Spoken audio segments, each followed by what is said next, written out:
Ez egy zenei nevelés módszer maga a ringató. Az a célunk, hogy kapcsolatot teremtsünk a szülő és a gyermekek között, ami normális esetben megtörténik, de a mai ingergazdag világban nagyon, nagyon gyakran ez elhal. A mi generációnk, ez a 20-as, 30-as, akár már a 40 éves szülők már nem nagyon emlékeznek arra, hogy milyen volt az, amikor mondókáztak nekik, milyen volt az, amikor énekeltek, és az a célunk, hogy ezt újra felkeltsük bennük.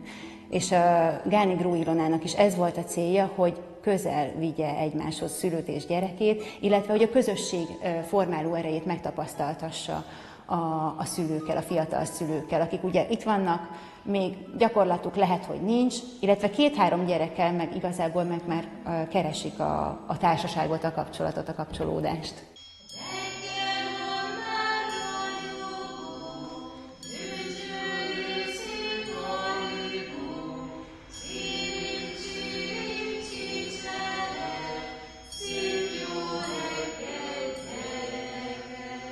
Általában a foglalkozásokon szoktak dallamhangszerek is előkerülni, valamint ritmushangszerek.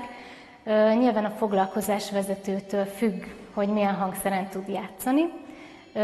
A mi foglalkozásainkon szoktunk hozni gitárt, csellót, én szoktam használni furuját, és akkor a ritmushangszerek azok pedig tikfa, triangulum, chimes, én kalimbát is szoktam használni.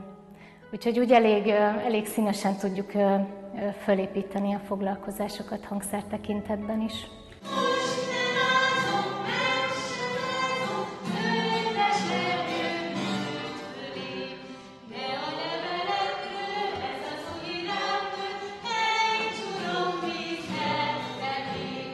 A gyermeknek rengeteg mindent ad. Gyakorlatilag a zenei nevelési módszer miatt megadja magát a ritmikát, megadja az igényes dalanyagot, amivel mi dolgozunk. Másrészt pedig, amit ad még a gyerkőcöknek, és ezt mint konduktor mondom, az a mozgásnak a valója. Ezek az ölbéli játékok, amikkel mi dolgozunk, ezek magukban hordozzák a mozgásnak a lehetőségét. Az édesanyja, édesapa, vagy akár a nagyszülő az ölébe veszi a gyereket, már ad egy ritmikát, ez az enyhe kis billengetés, höcögtetés, de akár már, hogyha megfogja a kis tenyerét, és ez az ököltartást elkezdi kinyitni, ez a tenyeresdi, kerekesed, böködősed. Emellett ad egy szenzoros ingert, a bőrnek egy olyan szenzoros ingerlést, ami által ő megint tapasztalja a nyomást, tapasztalja azt, hogy a másiknak, a szülőnek, a nagyszülőnek milyen hőmérsékletű a keze. Tehát ez már eleve egy mozgás. Ugye a höcögtetőknél ölbe vesszük a gyerkőcöt, nyilván a pici babákat még döntjük, de ott is adunk neki egy pici ritmust. Ezek a höcögtetők, úgy hívjuk őket, hogy lovagoltatók vagy höcögtetők, ezek adnak egy olyan fajta impulzust az agynak, és különösen ennek az egyensúlyi rendszernek, ami a belső fülben található, hogy ez az egyensúlyi rendszernek a folyamatos ingerlése, ez nagyon jó hatással van az ő mozgásukra a későbbiekben.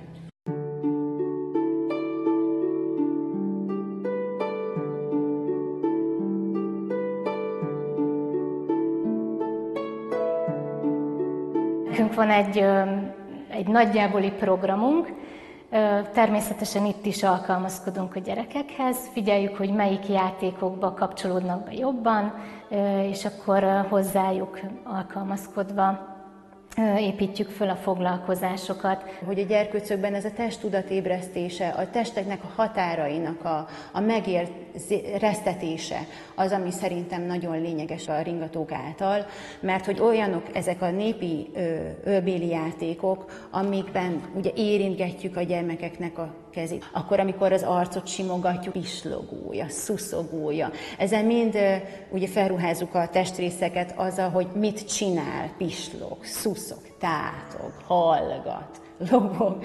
Tehát, hogy ez mind a testünket térképezi föl, ez egy testtudatot ébreszt, egy testhatárt állít föl. A foglalkozást egészen pár hónapos, akár pár hetes kortól ajánljuk, és egészen az óvodás korig. De nem szoktuk megszabni, tehát hogyha valaki hozza a nagyobb tesót, és ő is élvezi ezt a foglalkozást, az nekünk csak jó.